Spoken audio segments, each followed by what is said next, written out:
ایک صاحب کہتے ہیں کہ میں ایک باندی خرید کر لایا۔ دیکھنے میں وہ کمزور سی تھی، بیمار سی لگتی تھی۔ سارا دن اس نے گھر کے کام کیے اور عشاء کی نماز کے بعد مجھ سے پوچھنے لگی، کوئی اور کام بھی میرے ذمے ہے؟ یہ سنتے ہی میں نے کہا، نہیں، اب کوئی کام نہیں ہے، جاؤ اب آرام کر لو۔ اس نے وضو کیا اور مصلی پر آ گئی اور مصلی پر آ کر نفلیں پڑھنے لگی۔ کہنے لگی، میں سو گئی۔ تہجد کے وقت جب میری آنکھ کھلی تو میں نے دیکھا کہ وہ اس وقت اللہ تعالیٰ سے دعا مانگ رہی تھی، مناجات کر رہی تھی، اور مناجات میں یہ کہہ رہی تھی کہ اے اللہ، آپ کو مجھ سے محبت رکھنے کی قسم، آپ میری یہ بات پوری فرما دیجئے۔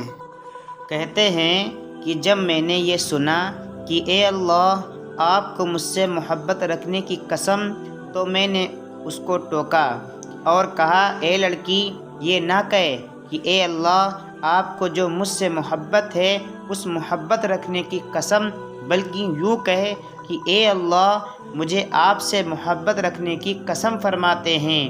کہ جب اس نے یہ سنا تو ناراض ہونے لگ گئی، بگڑ گئی اور کہنے لگی، میرے مالک، بات یہ ہے کہ اگر اللہ رب العزت کو مجھ سے محبت نہ ہوتی تو یوں وہ مجھ کو مصلی پر نہ بٹھاتا اور آپ کو ساری رات میٹھی نیند نہ سلاتا۔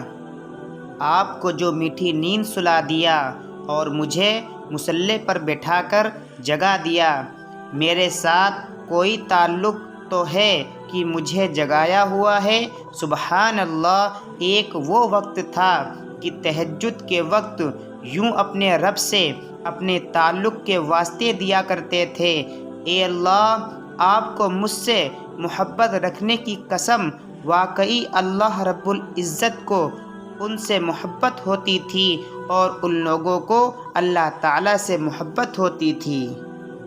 پیارے دوستوں، اگر آپ لوگوں کو ہماری یہ پوسٹ پسند آئی ہو اور اگر آپ کو اس پوسٹ سے کچھ علم حاصل ہوا ہو تو نیچے دیے گئے شیئرنگ بٹن کو دبا کے برائے مہربانی اس پوسٹ کو شیئر ضرور کر دیں اور چینل کو بھی سبسکرائب کر دیں۔